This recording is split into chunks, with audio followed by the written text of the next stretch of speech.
है। तो अगर उनका 60% उनको दे भी दीजिए आपके आकलन से, तो भी आपके पास 40% वो आदमी है जो किसी से खुश नहीं है, वोट देने नहीं जाता। उसको वो वोट देने बढ़िया विकल्प निकलेगा तो वोट देने के लिए वो आदमी आएगा। अब ये गणना मत कीजिए 11 तारीख तक 13 तारीख तक, जब तक वोट नहीं हो तब तक पूरा ताकत लगाने का समय है। एनालिसिस मत कीजिए।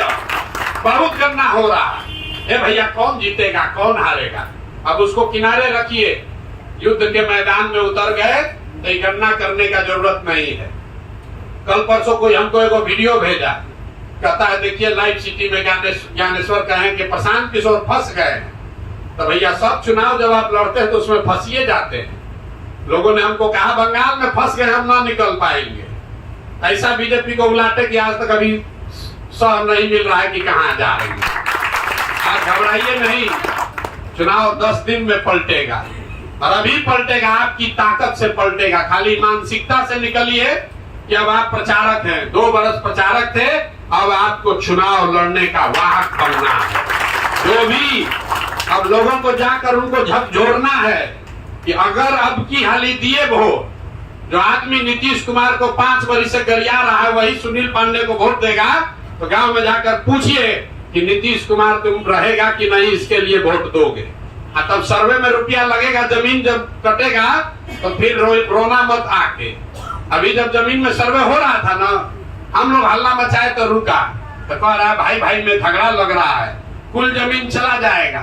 कि जाकर अब लोगों को झकझोरने क्या बात है, जन सुराज आएगा तो क्या कर देगा, कुछ नहीं करेगा। तुम अगर सही आदमी नहीं चुनोगे तो इसी नरक में जीना पड़ेगा, जाकर लोगों को बताने की जरूरत है। और कोई हारने से डरने की जरूरत नहीं है। हम लोग अपनी ओर से ईमानदार प्रयास करने में कोई कसर नहीं छोड़ेंगे। कोई ये न कहे कि आप हमारे यहाँ आए नहीं थे, और इसके बाद भी अगर गलत वोट देगा तो कम से कम सीना चौड़ा करके आपको कह सकेंगे कि तुम्हारे पास विकल्प था, आए थे तुम्हारे गांव में पंचायत में, तुम वोट नहीं दिया, अब भोगो अगले 2 बरिस 7 महीना फिर भोगो। ये इतना जरूर कह के आइए। डिफेंसिव होकर मत लड़िए, कुछ डिफेंसिव होकर लड़ने का जरूरत नहीं है।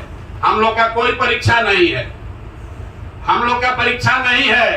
हम लोग अच्छा आदमी को सामने रखकर हम लोग परीक्षा पास कर दिए। अब परीक्षा यहाँ के जनता का है कि उसको बढ़िया आदमी चुनना है कि उसको बदमाश चुनना है। हम लोग का काम है राजनीतिक कार्यकर्ता के तौर पर जाकर घर घर ये बताना कि हमने जो आपसे वादा किया था वो पहला कड़ी हमने पूरा किया है, अच्छा आदमी को लड़ा रहे हैं। यहाँ कंफ्यूजन चल रहा है।